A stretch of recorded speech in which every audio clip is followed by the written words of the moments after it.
अस्सलाम वालेकुम, कैसे हैं आप सब। मैं ठीक, शुक्र अल्हम्दुलिल्लाह। दुआ करती हूँ आप भी माशाल्लाह ठीक ठाक रहें, खुश रहें। अभी आपने देखा सुबह सहरी का टाइम हो गया, अलार्म बज गया और मैं अब नीचे जा रही हूँ सहरी बनाने के लिए। सबसे पहले तो मैं देखूंगी आज का मौसम और मैं भी आपको दिखाती हूँ कि आज का मौसम ठंडा है। सुबह सुबह तो लाजमी बात है, ठंडी होती है, फिर भी मुझे आदत है उठ के सबसे पहले बाहर देखना। तो आज जो ये जब मैंने सहरी शुरू की है ना, नॉर्मल मैंने पिछली वीडियो में भी आपसे शेयर किया था कि ये मेरा पहला रमज़ान है यूट्यूब जब से मैंने शुरू किया है। तो थोड़ा सा टाइम का ना मुझे अभी अंदाज़ा नहीं है कब उठना है, कब शुरू करना है, क्योंकि पहले वीडियो के बगैर आपको पता है 1 घंटा अगर आपके पास होता है तो आराम से ईजी आप पूरी सहरी तैयार कर लेते हैं। तो जब वीडियो बनानी होती है तो फिर ऐसे थोड़ा सा टाइम का ना मेरा इस टाइम आगे पीछे हो गया था, जल्दी जल्दी वाला हो गया था जैसे ना, तो भाग दौड़ वाला शुरू हो गया था काम। तो इसके बाद मुझे तजर्बा हो गया कि मैंने कब उठना है और कब मैंने स्टार्ट करना है।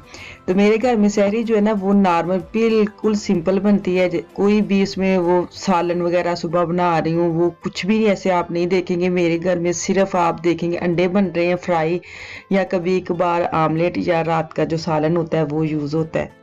अंडे और आमलेट जो है ना वो मैं अपने बेटे के लिए बनाती हूँ। नॉर्मल जो मेरी मियाँ है ना वो तो ज़्यादातर रात का जो सालन होता है ना, जो भी होता है लेफ्ट और वो ही खाते हैं पराठे के साथ।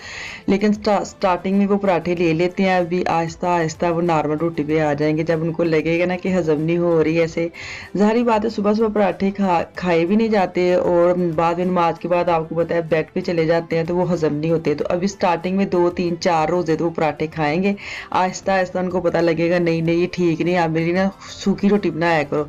तो भी आप पराठे देख रहे हैं, आहिस्ता आहिस्ता आप मेरी नॉर्मल रोटी पे आ जाएंगे। तो ऐसे हर रमज़ान में होता है। तो सालन जो है ना वो मैंने निकाल लिया, करेले गोश्त बनाया था तो वो ये लेंगे, और अंडे जो फ्राई हो रहे वो मैंने अपने बेटे के लिए। और मैं जो है ना मैं दही के साथ रोटी खाती हूँ शक्कर डाल के, मैं ना सालन लेती हूँ। और मज़े की बात, मज़े की नहीं स्ट्रेस की बात ये है कि जब सुबह सुबह सारी सारी टाइम जब होता है ना, हर दफ़ा मेरे से चाय नहीं पी जाती। पता नहीं क्यों। मैं नॉर्मल रूटीन में अगर मैं सुबह उठती हूँ ना तो बच्चों को भेज के सबसे पहले चाय पीनी होती है, लेकिन जब सहरी होती है तब मेरे से चाय नहीं पी जाती। मुझे ये होता है कि लस्सी पी लूँ तो फिर चाय नहीं पी जाती, अगर लस्सी ना पी हो तो फिर मेरा गुजारा नहीं। तो ऐसे चाय जो है ना मेरी रह जाती है। और एक कप मैंने चाय बनाई है इनके लिए, और अब मैं लस्सी बना रही हूँ। लस्सी भी मैं 2 तरह की बनाती हूँ। नॉर्मल तो एक वो होती है मीठी और एक होती है नमकीन। मीठी जो है ना वो मेरा बेटा और ये पीते हैं और मैं नमकीन पीती हूँ। तो अभी मैं मीठी लस्सी बना रही हूँ। लस्सी जो है ना मैंने दही डाला है और साथ मैंने दूध डाला है, पानी मैंने ऐड नहीं करना, और चीनी डाल ली है। और जो है ना वो मैं इसको, दूध जो वो ठंडा है, बर्फ़ वगैरह मैंने कोई नहीं डाली, दही भी ठंडा था। तो अब मैं ग्राइंड करके लस्सी बना लूँगी। सहरी के टाइम नॉर्मल दिन में सिर्फ मैं उठती थी, मैं ही बनाती थी। जब बन जाती थी आधी आधी तो फिर मैं इनको उठा देती कि उठ जाए, नफल वगैरह पढ़ने ही होते हैं पहले, आपको पता है उठे तो होते हैं तो बंदे को ये होता है कि चलो बंदा तहज्जुद भी पढ़ ले। तो इन ये उठ गए थे, इनको मैंने कहा चलो आप अगर आपने पढ़ लिया तो आप प्लीज़ मेरे साथ आए, थोड़ी वीडियो बना दे। तो लास्ट जो लुक है ना इसलिए मैं किचन में दिखा रही हूँ कि काफ़ी लेट हो गया था। बेटा जो था उनको उसको मैंने दे दिया था, बेटी को भी दे दिया था। इस दिन भी मेरी बेटी ने भी रोज़ा रखा है और बेटे ने भी, उनको मैंने अलग से दे दिया था कि आप खाएं, ये ना हो कि मेरी वजह से अब लेट हो जाए। तो मैं तो वो कहते हैं ना कि फिर कर ही लूँगी कुछ ना कुछ, बच्चे ज़रा आहिस्ता आहिस्ता खाते हैं। तो उनको मैंने दे दिया। ये जो लास्ट आपने देखा है ये हमारा था। तो अब अगली सुबह हो गई है, उठ गए हम। तो मैं किचन के लिए बर्तन लेके आई थी। मुझे ये था कि आज मैंने खाना अफ्तारी इसी नए बर्तन में देगची में शुरू करनी है। तो सबसे पहले मैं आपको दिखाती हूँ जो मैं लेके आई हूँ। ये छोटे छोटे क्या इसको कहेंगे, छोटी सी ट्रे कहेंगे क्या, बड़ी प्यारी है ना। ये आल्डी में आए थे बर्तन, बड़े नफीस डिसेंट। तो ये मैं लेके आई थी। एक तो जब लगे थे तब मैं नहीं गई, लेकिन जब मैं गई हूँ तब सेल में लग चुके थे, क्योंकि ये एक हफ्ता कम से कम नॉर्मल प्राइस में रहते हैं और दूसरी हफ्ते में वो ना सेल लगा देते हैं। तो मुझे लगता है ये जो एक कटोरी है ना वो 7 8 8 यूरो की थी, और इस दिन मुझे 5 यूरो की मिली और मैं 4 लेके आई हूँ। और ये चम्मच है वो इतने अच्छे निकले, इतने मजबूत। और ये 2 जो थे ना वो 5 यूरो के थे। नॉर्मल मुझे लगता है 7 कुछ थे ना, 8 के तकरीबन 2 थे, लेकिन मुझे 5 के पड़े। मुझे लगता है अगर मैं गलत नहीं, लेकिन मैं 5 के लेके आई हूँ, 5 के 2 2 सेट जो है ना।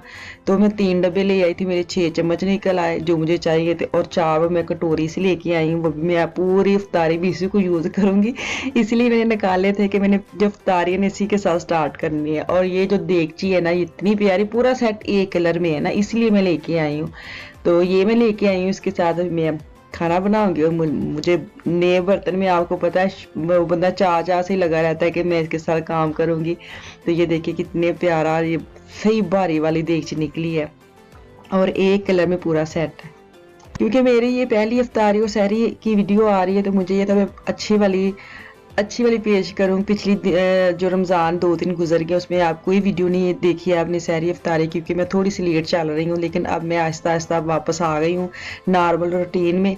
तो ये जो कटर या ग्राइंडर कह ले, चॉपर कह ले, छोटा सा, ये काफ़ी दिनों का मैं लेना चाहती थी। ये छोटा ना इसके पास तार होती है कि बंदा एक्स्ट्रा तार लगाए, ये धागे वाला अक्सर आपने देखा होगा। ये भी आलडी में आया, अगर किसी ने लेना है तो आजकल आया वह ले ले, वीडियो देख के ज़रूर जाएँ। और 7-8 यूरो का है। नॉर्मल मैंने इंटरनेट पे ऑनलाइन देखा था तो वहाँ पे था 10 से ऊपर प्राइस थी। तो और ये ना 7 मुझे लगता है 8 यूरो का पड़ता है। हाँ, तो इतना अच्छा है, मैंने अभी यूज़ भी करना है। अभी तो मैं आपको दिखा रही हूँ, साथ साथ मैं आगे जाके यूज़ भी करूँगी। बड़ा अच्छा, जल्दी जल्दी 2-3 धागे खींचे और चीज़ जो है ना बारीक हो जाती है। आज जो अफ्तारी में क्या बनाने लगी, क्योंकि बच्चों के रोज़े थे उनको मैंने अलग अलग से पूछा है कि क्या खाना है। बनाना तो मैंने था ही, मुझे ये था कि चलो थोड़ा थोड़ा बना लूँ, इतना ज़्यादा ना बना के पड़ा रहे। मैं थोड़ा थोड़ा खाना बनाऊंगी क्योंकि रोज़े होते हैं, रोज़े में रात को इतना खाया नहीं जाता और सुबह सही टाइम भी कितना का बंदा खा लेता है और बाद में ना वो पड़ा रहता है फ्रिज में। तो बर्तन दिखाए हैं और सबसे पहले तो मैं ये जो सोफे पे कवर है ना ये उतार लूँगी। मुझे लग रहा था कि जितने मर्जी इसको झाड़ू ना, मुझे पता नहीं क्यों लग रहा था ये गंदे गंदे लग रहे। मैंने कहा नहीं, इसको पहले मैंने उतार के इसको वॉशिंग मशीन में डालूंगा, फिर मैं वापस किचन में आऊँगी। क्योंकि ये हम पाकिस्तानी जो है ना देसी जो हम लोग हैं ना, हमारी मजबूरी है कि हम चीज़ ले आते हैं ना। जब जब किसी के, जैसे मेरे बच्चे छोटे हैं अभी, अफान आफी इसी एरिया में खेलते हैं, तो इसी को ना लपेट लपेट के रखना होता है, कोई दाग ना लग जाए। ये हमारी आदत है, ये मैं नहीं कर रही। मुझे लगता है जो इधर इस कंट्री में रहती है ना, जिनके पास बैठने के लिए सिर्फ एक ही एरिया होता है। क्योंकि जर्मनी में जो है ना या पाकिस्तान में होता है कि बड़े बड़े सेन है, वहाँ सारा दिन गुजर जाता है और ड्राइंग रूम बच जाते हैं, साफ सुथरे रहते हैं। अगर कोई आ भी जाता है तो आराम से बंदा बैठा लेता है। और जो कनाडा अमेरिका वगैरह में मैंने घर देखे ना, उसमें भी लिविंग एरिया अलग है, ड्राइंग रूम अलग है, तो वो भी बचत हो जाती है। लेकिन हमारी जर्मनी में जो मेरी फैमिली के घर है जहाँ मैं रहती, मुझे सबका नहीं पता, इसी एरिया में ना एक ही ड्राइंग रूम, वही लिविंग एरिया, वही सारा कुछ। तो इसी वजह से ना हमें ये होता है कि सोफे अगर लिए हैं तो कम से कम ये बचे रहे, कोई आए तो बंदा आराम से साफ सुथरे चादरें उतारे, नए के नए लगते हैं। ये हमारी मजबूरी है। ये इसी लपेटे लपेटे में ना सोफे खराब हो जाने और हमने मजा नहीं लेना। ये पता नहीं क्यों मैं अक्सर कहती हूँ कि ये इसको उतार के मजा लेके हमने नई चीज ली है, इसी लपेटे लपेटे में ना सोफे ने खराब हो जाना और हमने फेंक देना है। ये हर दफा हम सोच के ऐसे ही करते हैं, लेकिन फिर भी गुजारा नहीं ना होता। जब ये होता है कि गंदे ना हो जाएगी आता है तो फिर अच्छा नहीं लगता, फिर हमें लोगों को सुनना पड़ता है कि कितनी गंदी चीजें रखी है। तो एहतियात ही करती हूँ। तो अब इसको वॉश करने के मैंने मशीन में डाल दिया और वापस अब मैं अफ्तारी पे जुड़ गई हूँ। अफ्तारी में आज मेरे किचन में क्या बन रहा है, बेटे ने हस्बे मामूल मुझे कहा कड़ी पकौड़ा, और बेटी को सिर्फ चिप्स पसंद है, जैसे पोमस जिसे कहते हैं ना, आलू की सादी, बिल्कुल वो पसंद है, वो भी मैं साथ बनाऊंगी।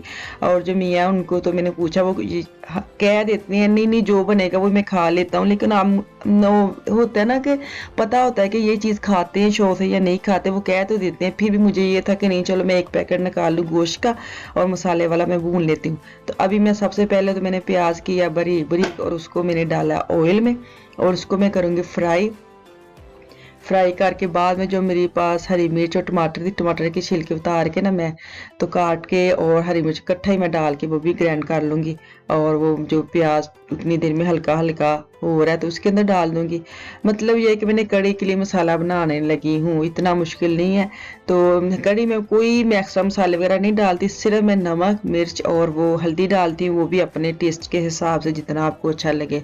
और इसके अंदर मैं सिर्फ एंड पे ज़ीरे का तड़का लगाती हूँ और धनिया डालती हूँ। वो तो पता ही है कि हर हांडी में धनिया जाना ही जाना है। तो ये मैं डाल के अब इसका मसाला भून लूँगी। पैकेट जो है गोश्त का वो मैंने अलग से बाहर निकाल के रखा था कि चलो थोड़ा सा पिघल जाए, तो पिघला तो कोई नहीं है। फिर भी मुझे जल्दी थी, मुझे ये था कि चलो मैं प्रेशर लगा लेती हूँ तो आराम से वो भी हो जाएगा साथ साथ, क्योंकि अफ्तारी के टाइम खुद भी रोज़ा होता है। तो ये होता है कि चलो जल्दी से ना बस अफ्तारी बन जाए। मैं क्या करती हूँ कि मैं जैसे अब मैं कड़ी बना रही हूँ ना, तो कड़ी को मैंने अच्छी तरह बॉयल जब आ गया ना, उसको हल्की आंच पे रखा है और प्रेशर लगाया गोश्त को, जाके सोफे पे बैठ गई हूँ। तो यहाँ मैंने एक डब्बी की कड़ी बनाई है ताकि ख़त्म हो जाए, ये ना पड़ी रहे। एक डब्बी ली है और मुझे लगता है 2 बड़े चम्मच है ना वो मैंने बेसन डाला है। एक डब्बी में 2 चम्मच मैं बेसन डालती हूँ, मैं ज़्यादा बेसन नहीं डालती। और उसको मैंने मिक्स करके अब मैं मसाला भूनूंगी, नमक मिर्च हल्दी डाल के, और जो घोल के रखा है ना वो मैं डाल दूंगी। और इसको अच्छी तरह बॉयल दे के छोड़ के मैं सोफे पे जाके बैठ जाऊंगी। सोफे पे बैठने का मतलब ये होता है कि लाजमी बात है बंदे को थोड़ा सा सांस भी आ जाए, थक जाता है, एक रोज़ा होता है और एक काम ऐसे लगातार किचन में नहीं खड़ा हुआ जाता। तो जब आप बैठ जाते हैं ना जाके, तो फिर भी वो ज़हन में सुकून नहीं रहता, बार बार किचन में आती हूँ, बार बार किचन में आती हूँ। मुझे ये कहते होते हैं कि जब अगर आप लगा ही हो सारा कुछ करके आ गई तो फिर थोड़ा सा बैठा तो करो, इतनी दूर आती हो और थोड़ा सा भी नहीं बैठते वापस चले जाती हो। पता नहीं क्यों बैठ के भी सुकून नहीं आता। ये ना होता है कि लेट ना हो जाऊं, लेट ना हो जाऊं, तो इसी चक्कर में ना मेरा आना जाना बस लगा ही रहता है। तो अब मैंने देखा गोश्त जो है ना वो मैंने बड़ा सा टमाटर लिया, सिंपल गोश्त बनाएंगे, कुछ खास नहीं है।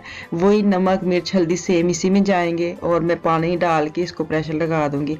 अदरक मैंने नहीं डाला, वो मैं बाद में डालती हूँ क्योंकि पता नहीं कि मुझे आदत है बीच में डालने की। मुझे लगता है उसकी खुशबू जो है ना वो इसमें प्रेशर में किसी कहीं ख़त्म ना हो जाए। मैं वो तकरीबन जो आंटी आधी बचदी पकी होती है ना तब मैं डाल देती हूँ। तो मैंने पानी डाला है और इसको मैं प्रेशर लगा के चली जाऊंगी क्योंकि प्रेशर मेरा थोड़ा सा काफ़ी डूंगा डूंगा सा पहले भी मैंने बताया है और गोश्त थोड़ा है। और अभी इसको मैं शिफ्ट करूंगी नई देगची में, जो मैंने अभी आपको खोल के दिखाई उसी में शिफ्ट करके मैं गोश्त की जो बनाई है ना उसी में करूंगी। तो देखिए मेरा जो कड़ी है ना उसका भी उबल उबल के आ रही है। और इसमें मैं खुशक धनिया हाँ ये मैंने थोड़ा सा डाला था और साथ मैंने लेमन ऐड किया है। ठीक है, ये देखिए प्रेशर खोल दिया और अब इसको शिफ्ट कर रही हूँ। कर लिया मुझे लगता है नॉर्मल मैंने हांडी में, तो इसकी बनाई इसी में करूँगी मैं। हमारे यहाँ तो मौसम बड़ा अच्छा है, ठंड है, लेकिन फिर भी रोज़ा तो रोज़ा है। मुझे लगता है रोज़ा लगता ही लगता है, बेशक गर्मी हो बेशक ठंड हो, वो अपना आप दिखाता है। यही तो हमारे एक महीना हमारे लिए बनाया है कि सब्र सब्र सब्र। इसमें मुझे लगता है सब्र और तकवा जो है ना वो बड़ा ज़रूरी है, बड़ा ज़रूरी है। अगर आप रोज़ा रख रहे हैं और सब्र नहीं है और मतलब तकवा मतलब कि आप लगे हुए हैं रोज़ा रख के भी नमाज़ें नहीं पढ़े, कुरान पाक अगर आप नहीं पढ़े तो फ़ायदा कोई नहीं है। बच्चों ने भी रोज़ा रखा था, उनको भी यही ताकीद करती हूँ कि रोज़ा का मतलब ये होता है सोना नहीं है कि रोज़ा रख के सो गए और शाम को उठ के रोज़ा खोल लिया, ऐसे नहीं है। अगर सोना भी है तो आप आराम से वो क्या कहते हैं ना थोड़ा सा कुरान पाक थोड़ा सा एक लाइन पढ़े, एक रुकू पढ़े। रमज़ान में तो कोशिश करें ज़्यादा ही पढ़े, नमाज पढ़ के आराम कर ले बाद में। तो इधर मैंने ना ब्लैक पेपर और गरम मसाला थोड़ा सा और खुशक धनिया मैंने डाला है। ठीक है, और इसकी मैं अभी बनाई करती हूँ। जो अफान आफिया ने उन्होंने रोज़ा नहीं रखा उनका मैंने क्या रूटीन बनाई है, क्योंकि वो भी कहते हैं हमने रोज़ा रखना है, रमज़ान रखना है। वो रोज़ा नहीं कहते, उनको रमज़ान का होता है कि हमने भी रमज़ान रखना है। तो उनकी मैंने ड्यूटी लगाई है कि 1 घंटा आपने रोज़ा रखना है, फिर 1 घंटे के बाद आपने खोल लेना है। तो वो सारा दिन को ना ऐसे ही चलता रहता है। वो टाइम देखते हैं कि 1 घंटा हो गया तो हमने खाना है और 1 घंटा हमने नहीं खाना। तो उनको नहीं पता कि इसमें मैंने अपना भी फ़ायदा सोचा है और उनका भी फ़ायदा है कि उनको एक तो प्रैक्टिस हो जाएगी और सेकंड मुझे बार बार उठना नहीं पड़ेगा ये दे दे वो दे देना। तो जिनके बच्चे छोटे हैं ना ये टिप ट्रिक यूज़ करें, कसम से बड़ा सुकून है। अगर थोड़े बच्चे बड़े हैं तो 2 घंटे का लगा लें। मेरे अभी 7 साल के हैं तो मुझे ये नहीं 1 घंटा ठीक है, क्योंकि अफान जो है ना वो माशाल्लाह उसको हर 10 मिनट बाद कुछ ना कुछ चाहिए, तो फिर भी 1 घंटा निकाल लेता है। मुझे ये कि चलो एक प्रैक्टिस हो जाती है और एक मुझे भी फ़ायदा हो जाता है कि चलो मेरा भी आराम से 1 घंटा निकल जाता है। तो कड़ी मेरी हो गई है डन। और अब मैं पकोड़े का जो मसाला है ना वो मैं ऐसे पानी नहीं डालूंगी, मिक्स करके रख लूँगी। जैसे मैंने लहसुन कह रही हूँ, प्याज और आलू और धनिया और मसाले डाल के उसमें खुशक धनिया नमक मिर्च मैंने डाल लिया है और साथ धनिया डाल के बेसन डाल के उसको मिक्स करके रखा है। मैंने पानी ऐड नहीं किया, मुझे ये था पहले मैं चटनी बना लूँ। चटनी के लिए लिया है मैंने धनिया पुदीना टमाटर हरी मिर्च और पानी डाल के इसको मैं ग्राइंड कर लूँगी। क्योंकि मैंने पहले बताया था मैं फ्रीज़ चटनी नहीं करती, ये वाली जो चटनी है ना फ्रेश मुझे चाहिए और फ्रेश ही सारे खाते हैं। फ्रीज़ वाली मैं अगर कर भी लूँ तो मैं जब जोकड़ वाली मतलब रायता बनाना है फिर मैं वो लेती हूँ ना। नॉर्मल ये वाली जैसे चम्मच के साथ मेरा बेटा शौक से खाता है तो मुझे ये होता है कि ये मैं फ्रेश बना के, तो इतनी मज़े की बनती है ये फ्रेश। अगर आप बनाए ना तो ये 2 दिन फ्रिज में पड़ी रहे ना तो फिर भी चलो चल जाती है, ये नहीं ख़राब नहीं होती, 2 दिन चल जाती है अगर आप इतनी बना लेते हैं। तो अब मैं आ गई हूँ वापस पकौड़ों की साइड पे ताकि पकोड़े बन जाएं और मुझे पकोड़े मैंने ऑयल डाल दिया, ऑयल बनते बनते साथ मैंने तवा भी रख दिया था कि उसकी भी रोटियां भी बनानी है अभी मैंने। आपको पता है किसी घर में रोटी खाई जाती है रात को, किसी घर में नहीं खाई जाती। अगर मैंने 2 सालन बनाए हैं, इसकी वजह यही है कि ये जो चीज़ें ना पकोड़े, समोसे, चाट, दही भल्ले, ये बिल्कुल ना मेरा बेटा खाता है और ना मेरे हस्बैंड खाते हैं। कसम से बिल्कुल नहीं चखते। इन्होंने एक दो खजूर लेनी है और नमाज पढ़नी है और बाद में प्रॉपर खाना खाना है। जैसे बेशक आधी रोटी खाएं लेकिन सालन के साथ रोटी ही खानी है। मैं अगर चावल भी बना लूँ, दही बना लूँ, चाट बना लूँ, वो कोई नहीं खाता, सिर्फ मुझे ही खाने पड़ते हैं। तो ऐसी चीज़ें मैं ना छोटे से बॉल में बनाऊंगी अपने लिए। बाकी आप मेरे ना इफ्तारी में तकरीबन सालन कोई ना कोई हांडी देखेंगे मैं बनाती हूँ, क्योंकि इनके लिए ये नहीं खाते ना कुछ भी ऐसी ख़ास चीज़ें। तो अब मैं देखिए फुलके बना रही हूँ गैस वाले चूल्हे के ऊपर, इतनी मज़े की बनती है। और ये जो मैंने गैस के जो रोटी वाला जो फुलाने वाला स्टैंड है ना, क्या इसको कहते हैं, जिसके ऊपर मैं रोटी डाल के ऐसे पका रही हूँ, ये जो है ना ये फ्राई चीज़ें निकालने वाला नहीं होता जाली सा, वो मैंने जाली निकाल ली और उसका रिंग जो है ना वो मैंने डाल लिया। और मैं कैसे पाकिस्तान में नहीं होती वो रोटियां बनाती हैं, जो जहाँ रोटी लगवाने हम जाते होते थे तो वो आंटी के पास होती थी, वो वाला मैंने बनाया खुद से। तो अब मैं बना रही हूँ स्कंजीन कहते हैं, स्कंजवी कहते हैं, मीठा पानी कहते हैं, जो भी। हाँ, सेकंड मैंने जो ये जो रेड पानी है, ये वाला पानी है ना, ये भी बहुत कम यूज़ होता है, सिंपल पानी पीते हैं। लेकिन आज मुझे ये था कि नहीं वीडियो बनानी है तो चलो थोड़ा सा हो जाए। किसी ने नहीं पिया था, मुझे लगता है 1 गिलास पिया था, वो भी थोड़ा सा अफान ने लिया था, बाकी वैसे छोड़ दिया। और बाकी जो है ना मैंने ज़ाया किया था। मीठा पानी कोई नहीं पीता। ये मैंने बना के देखा, हाफ मैंने रखा था फिर भी बच गया था। तो अब मेरा हो गया माशाल्लाह माशाल्लाह दस्तरखान रेडी। देखिए माशाल्लाह माशाल्लाह। इसके साथ दे मुझे इजाज़त। ये रमज़ान का महीना है, मुझे और मेरी फैमिली को ख़ास दुआ में याद रखें। आप भी अपना और अपनी फैमिली का ख़ास ख्याल रखा करें और दुआएं करें, नमाज़ें पढ़ें, कुरान पाक पढ़ें। और ये जो महीना जितनी बरकतें हैं वो इकट्ठी कर लें, समेट लें। अगले साल पता नहीं ज़िंदगी होनी है कि नहीं होनी, तो अल्लाह ताला सब पे फजल करे, सब पे करम करे। तो मुझे दुआ में याद रखें। इंशाल्लाह ताला अगली वीडियो में आऊँगी। अल्लाह हाफिज़।